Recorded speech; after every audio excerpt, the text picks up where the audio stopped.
Aujourd'hui, on se penche sur une pensée qui est à la fois très courte mais d'une densité assez incroyable. La métaphore de l'usine à gaz.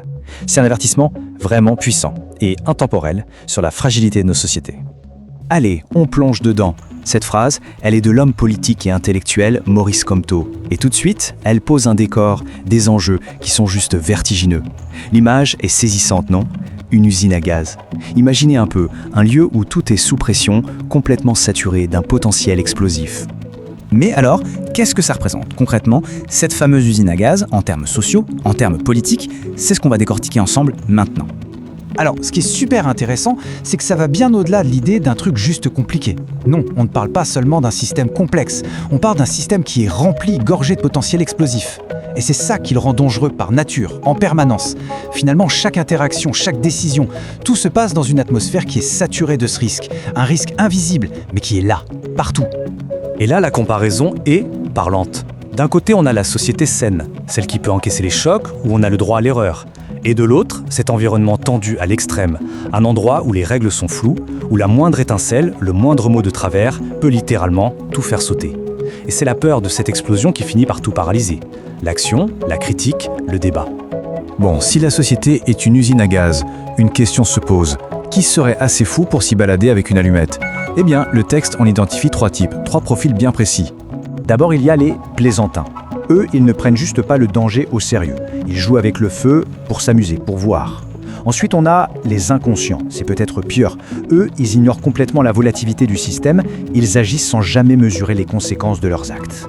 Et enfin, les matamores, les vantards, les arrogants. Ceux qui, pour prouver leur force, vont délibérément flirter avec le désastre. Maintenant, voyons ce qui arrive quand inévitablement une allumette finit par être craquée. Parce que là-dessus, le texte est d'une clarté de cristal. Il n'y a aucun suspense. Et c'est ça le point absolument crucial, cette idée de destruction partagée, totale. La phrase ne dit pas que le camp d'en face va être anéanti ou que les coupables vont payer. Non, elle dit que personne, absolument personne n'en sortira indemne. Quand ça explose, l'explosion ne trie pas. Ce visuel, il est simple, mais il est d'une puissance redoutable. Il n'y a pas de zone sûre, pas d'abri, pas de petits coins où se planquer. Quand l'usine explose, tout le monde est touché. C'est vraiment la totalité du désastre qui est mise en lumière ici. Tout ça, ça nous amène au cœur du réacteur, si j'ose dire, au principe fondamental que cette métaphore cherche à nous révéler. C'est une leçon très profonde sur la nature même du pouvoir et de la force. Et voilà, en quelque sorte la morale de l'histoire.